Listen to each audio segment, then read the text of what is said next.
DGISPR की जानिब से प्रेस कॉन्फ्रेंस की गई और उनकी जानिब से बहुत अहम नुकात सामने रखे गए। उन्होंने कहा कि दहशतगर्दों को बिल्कुल भी रियायत नहीं दी जाएगी और जो भी दहशतगर्दी में मुलव्वस है वो जहाँ पर भी हैं उनके खिलाफ ज़मीन तंग कर दी जाएगी। और पेशावर में वो प्रेस कॉन्फ्रेंस कर रहे थे। उन्होंने कहा कि अफ़गानिस्तान हमारा बरादर इस्लामी मुल्क है, हमारा उनसे सिर्फ एक मुतालबा है कि अफ़गानिस्तान को दहशतगर्दों की आमाज का ना बनने दिया जाए। हमारे वुज़रा वहाँ गए, उन्हें बताया कि ये दहशतगर्दों के सहूलतकार हैं। उन्होंने कहा कि अफ़गानिस्तान में मौजूद भारतीय प्रॉक्सीज़ की जानिब से दहशतगर्दाना कार्रवाइयाँ की गई हैं। अफगानिस्तान पाकिस्तान के खिलाफ दहशतगर्दी के लिए बेस के तौर पर इस्तेमाल किया जा रहा है, इसके सबूत और शवाहिद भी मौजूद हैं। गुज़श्ता रात काबुल में धमाकों से मुताल्लिक़ सवाल पर तर्जुमान पाक फौज ने कहा कि पाकिस्तान के अवाम के जान माल की हिफाजत के लिए जो ज़रूरी इक़दाम किए जाने चाहिए वो किए जाएंगे और किए जाते रहेंगे। इसके अलावा उन्होंने कहा कि नेशनल एक्शन प्लान पर अमल दरामद बहुत ज़रूरी है और कहीं ना कहीं उस पर अमल दरामद में कोताही बरती गई है, जिसकी वजह से बहुत से मसाइल ने जन्म लिया और दहशतगर्दी की एक वजह नहीं, इसकी बहुत सारी वजूहात हैं। और उन्होंने कहा कि कोई समझता है कि उसकी सियासत रियासत से बड़ी है तो वो हरगिज़ कबूल नहीं किया जाएगा। रियासत से बढ़कर कुछ नहीं है। अगर कोई फ़ैसला ठीक हो जाए तो क्रेडिट आप ले लें और गलत हो तो इल्ज़ाम इदारे पर लगा दिया जाता है, जो कि किसी सूरत काबिल कबूल नहीं है। और सूबे में ऐसी क़यादत लाई जा रही है जो रियासत के ख़िलाफ़ है, ऐसा नहीं हो सकता। दहशतगर्दी के में इजाफे की बहुत सी वजूहात हैं। रियासत पाकिस्तान मजबूत है और इस्टेब्लिशमेंट रियासत का ही हिस्सा है। कोई समझता है कि उसकी सियासत रियासत से बड़ी है तो वो हरगिज़ कबूल नहीं किया जाएगा। हमें वो सूबाई हुकूमत भी कबूल नहीं है जो कि दहशतगर्दी के ख़िलाफ़ ताउन नहीं करेगी। कोई समझता है कि उसकी सियासत रियासत से बढ़कर है तो उसे हरगिज़ कबूल नहीं किया जाएगा। उन्होंने मज़ीद कहा कि कोई भी दहशतगर्द हो, खा वो कहीं पर भी हो, उसके ख़िलाफ़ ज़मीन तंग कर दी जाएगी। दहशतगर्दी के मामले पर सियासत की गई और कौम को उलझाया गया है। ये फैसला हुआ था कि दहशतगर्दों और जुराइम पेशा अफराद के गठजोड़ को ख़त्म किया जाएगा। गुमराहकुन बयानियों से दहशतगर्दी के ख़िलाफ़ कार्रवाइयों को कमज़ोर किया गया है। क्या आज हम एक बयानिए पर खड़े हैं? उन्होंने सवाल किया और उनकी जानिब से बताया गया कि रियासत, अफवाज और इदारे किसी किस्म के गठजोड़ को बर्दाश्त नहीं करेंगे और किसी किस्म की कोताही बर्दाश्त नहीं की जाएगी। अवाम के जानो माल का तहफ़्फ़ुज़ हमारी अव्वलीन ज़िम्मेदारी है और उसके लिए जो भी इक़दामात ज़रूरी हुए वो उठाए जाएंगे और उठाते रहेंगे और माजी में भी ऐसे इक़दामात उठाए जाते रहे हैं। उनकी जानिब से बताया गया कि जो भी दहशतगर्दी में मुलव्वस है उनके खिलाफ कार्रवाइयाँ अब तेज़ की जाएंगी और उनके खिलाफ ज़मीन तंग कर दी जाएगी। मज़ीद उन्होंने कहा कि हमें वो सूबाई हुकूमत हरगिज़ कबूल नहीं होगी जो दहशतगर्दी के ख़िलाफ़ ऑपरेशन में हिमायत नहीं करे। कोई समझता है कि उसकी सियासत अगर रियासत से बढ़कर है तो हमें कबूल नहीं। और उन्होंने कहा कि फ़ैसला हुआ था कि जुराइम पेशा अफराद और दहशतगर्दों के गठजोड़ को ख़त्म किया जाएगा। गुमराहकुन बयानी से दहशतगर्दी के ख़िलाफ़ कार्रवाइयों को कमज़ोर किया गया है। अवाम को गुमराह करने की कोशिश की गई है जो कि बिल्कुल काबिल कबूल नहीं है। रियासत पाकिस्तान मजबूत है और इस्टेब्लिशमेंट रियासत का ही हिस्सा है और तमाम मामलात अंडर कंट्रोल हैं। हमें वो सूबाई हुकूमत कबूल नहीं है जो दहशतगर्दी के ख़िलाफ़ ऑपरेशन में हिमायत नहीं करती। ऐसी सूबाई हुकूमत कबूल नहीं जो दहशतगर्दी के ख़िलाफ़ हिमायत नहीं करती। कोई समझता है कि उसकी सियासत अगर रियासत से बढ़ गई है तो ये काबिल कबूल नहीं होगा। नेशनल एक्शन प्लान के हवाले से बात करते हुए कहा कि नेशनल एक्शन प्लान पर अमल दरामद बहुत ज़रूरी है और बहुत सी मसाइल इसलिए जन्म लेते हैं क्योंकि नेशनल एक्शन प्लान पर उस तरह से अमल दरामद नहीं किया गया है जो कि बहुत ज़रूरी है। और उनके जाने से बताया गया कि दहशतगर्दी को जड़ से उखाड़ फेंकने के आज़म की तजदीद करते हैं और वो तमाम अनासर जो कि दहशतगर्दी में मुलव्वस रहे हैं उनके ख़िलाफ़ किसी किस्म की रियायत को कबूल नहीं किया जाएगा और ये कार्रवाइयाँ की जाती रहेंगी ताकि आवाम के जानो माल को महफूज बनाया जा सके और आवाम की जानो माल का तहफ़्फ़ुज़ ही पाक फ़ौज की अव्वलीन तरजीह है। अहमद सईद मिनहाज साहब ने हमें ज्वाइन किया। साहब शुक्रिया आपके वक्त का। कहेगा कि अभी प्रेस कॉन्फ्रेंस आपने देखी, कैसे देखते हैं आप, किस कॉन्टेक्स्ट में देखते हैं और क्या मैसेज गया है दहशतगर्दों को भी और वो तमाम अनासर जिसमें मुलव्वस हैं?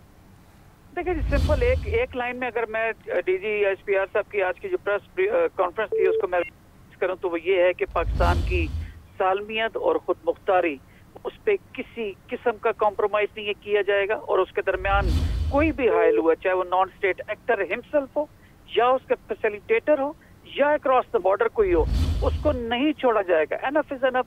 21 साल तकरीबन होने को आए हैं। 80,000 से ज़्यादा सिविलियंस की जो है वो शहादतें उठा चुके हैं। इसके अलावा 11,000 के करीब हम लोग अपने जवान जो है वो और ऑफिसर्स ने अपनी शहादतें दी हैं। हमारे जवान और ऑफिसर्स अपनी शहादतें अपने प्रोफेशन के हिसाब से, अपनी मोटिवेशन के हिसाब से देते हैं।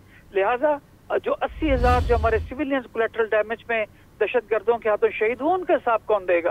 तो लिहाजा आप कोई भी नॉन स्टेट एक्टर, चाहे वो किसी भी लिबादे में हो, चाहे वो पॉलिटिकल लिबादे में हो, चाहे वो फाइनेंशियल लिबादे के अंदर हो, या अपने किसी भी और एजेंडे के तहत हो, उनको हमारे मारखोर अच्छी तरह जानते हैं, उनके वेस्टर्न इंटरेस्ट को जानते हैं, पूरी कौम जानती है। तो लिहाजा ऐसे तमाम लोगों को कैफरे किरदार तक पहुंचाया जाएगा।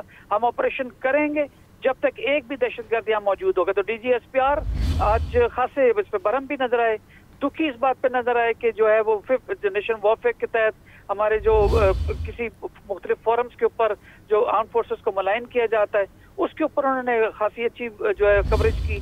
और मैं समझता हूँ कि ऐसे तमाम मनासिब जो पाकिस्तान की सालमियत या इसके अंदर होने वाली दहशतगर्दी की जो कार्रवाइयाँ हैं, अपने वेस्टेड इंटरेस्ट को सामने रखते हुए, अपने पॉलिटिकल हो या फाइनेंशियल, उसके जो है उसके टेंजेंट अगर कोई पोजीशन लेते हैं, तो अब स्टेट के हुक्म के मुताबिक आर्म फोर्सेस अपनी कार्रवाई मुकम्मल करेंगे कि जब तक वंस फॉर ऑल ये दहशतगर्दी, चाहे वो स्टेट स्पॉन्सर्ड टेररिज्म इंडिया की जानिब से हो या फॉर दैट मैटर अफगानिस्तान की जानिब से हो, या पाकिस्तान में बसने वाला कोई भी क्राइम, चाहे वो नार्को का हो, चाहे नॉन कस्टम पेड गाड़ियों का हो, या फॉर दैट मैटर जो है वो स्मगलिंग का हो, एक्सेस ऑफ दिस इवल जो आपके एक स्पेक्ट्रम है, उसको नहीं छोड़ा जाएगा।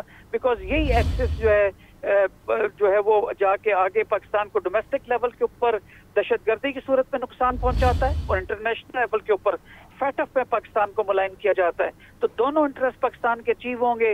हम पाकिस्तान में आर्म फोर्सेस अपनी जानें देते रहेंगे, निछावर करते रहेंगे उस वक्त तक जब तक एक भी दहशतगर्द पाकिस्तान की सरजमीन पे मौजूद हुआ या फॉर दैट मैटर किसी ने कहीं पे पनाह ली हुई, नहीं छोड़ेंगे और अब पाकिस्तान की सालमियत को और खुद मुख्तारी को इंश्योर करेंगे इंशाल्लाह। ब्रिगेडियर साहब, ये भी कहिएगा कि उन्होंने ये भी कहा कि हम सब ने मिलकर KP के अवाम की मदद से दहशतगर्दी का खात्मा करना है। तो आप क्या समझते हैं कि मिलिट्री और सिविलियन इंस्टीट्यूशंस मिलकर टेररिज्म के खिलाफ कैसे लड़ सकते हैं, और ये इत्तेहाद किस हद तक जरूरी है और अहम है? ये पॉलिटिकल ऑब्जेक्टिव्स, पॉलिटिकल इंटरेस्ट या फाइनेंशियल इंटरेस्ट, उसको सामने रखते हुए आप सोशल मीडिया के जरिए जरूर पोल्यूट किया जा रहा है, इसमें कोई दो राय नहीं है। हम बेहतर तौर पे जानते हैं कि 5th जनरेशन वॉरफेयर का सबसे अहम टूल आपका प्रोपेगेंडा वॉरफेयर है, आपकी जो मिस इन्फॉर्मेशन है, डिस इन्फॉर्मेशन है।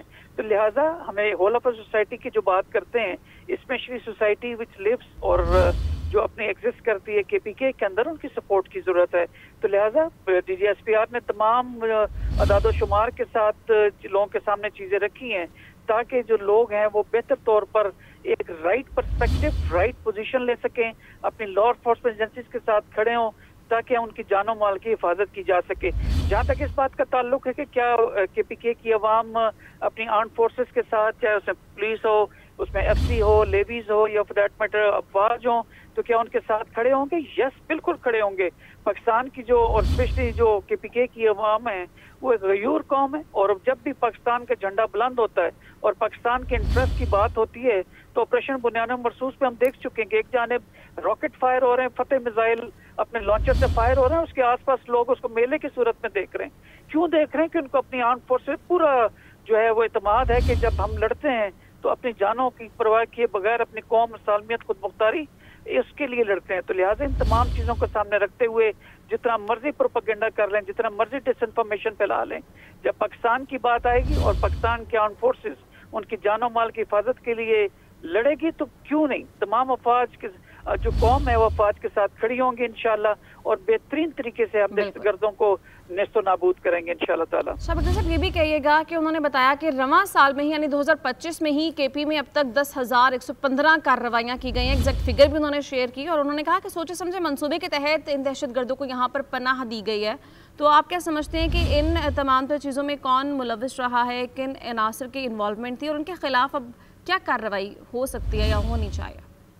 देखिए, मैं बिल्कुल न्यूट्रल रहते हुए और एक एकेडमिक अगर मैं पॉइंट ऑफ व्यू रखूं तो दो अप्रोचेस होती हैं किसी भी जंग को रोकने के लिए। एक डायलॉग के जरिए, जो सॉफ्ट पावर आप कह सकते हैं, या आप उसको एक नज़्म ज़ब्त के साथ बिठाएं, बातचीत करें, बिल्कुल ठीक है। उस वक्त की रियासत ने ये फैसला किया और इसमें पॉलिटिकल गवर्नमेंट का भी एक मुतफिका था और उस वक्त की आर्म फोर्सेस की लीडरशिप उनका भी यही था कि ठीक है, अगर पॉलिटिकल गवर्नमेंट कह रही है तो ठीक है, डायलॉग करके देख लेते हैं, अमन को एक मौका दिया गया। लेकिन बदकिस्मती से जो ये टाइम जो उनको मिला दहशतगर्दों को या सो कॉल्ड जिनके साथ बातचीत करने की बात की गई है, DGSPR के लहजे से आप दुख का आंसर भी बड़ा विजिबली देख सकते थे, आप गुस्से का आंसर भी देख सकते थे, and at the same time जो पॉलिटिकल या जो हमारी जो मिलिट्री की रेजिलियंस है, इन तमाम एलिमेंट्स का एक नेक्सस देख सकते थे DGSPR के लहजे के अंदर। रीजन बीइंग कि हमने अमन को मौका दिया, डायलॉग किया, और जब जब इनको डायलॉग किया और उसमें ब्रेक आई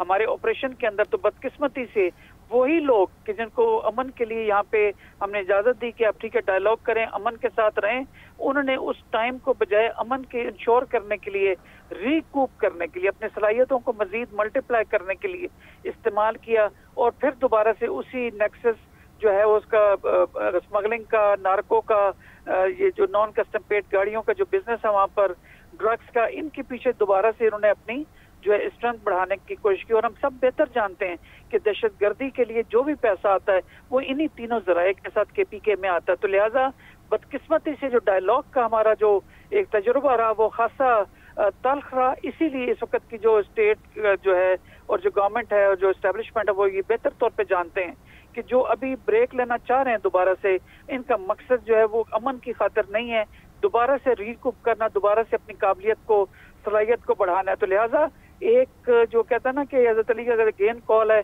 कि एक सुराग से मोमिन एक दफा तो डसा जा सकता है पर दूसरी दफा नहीं।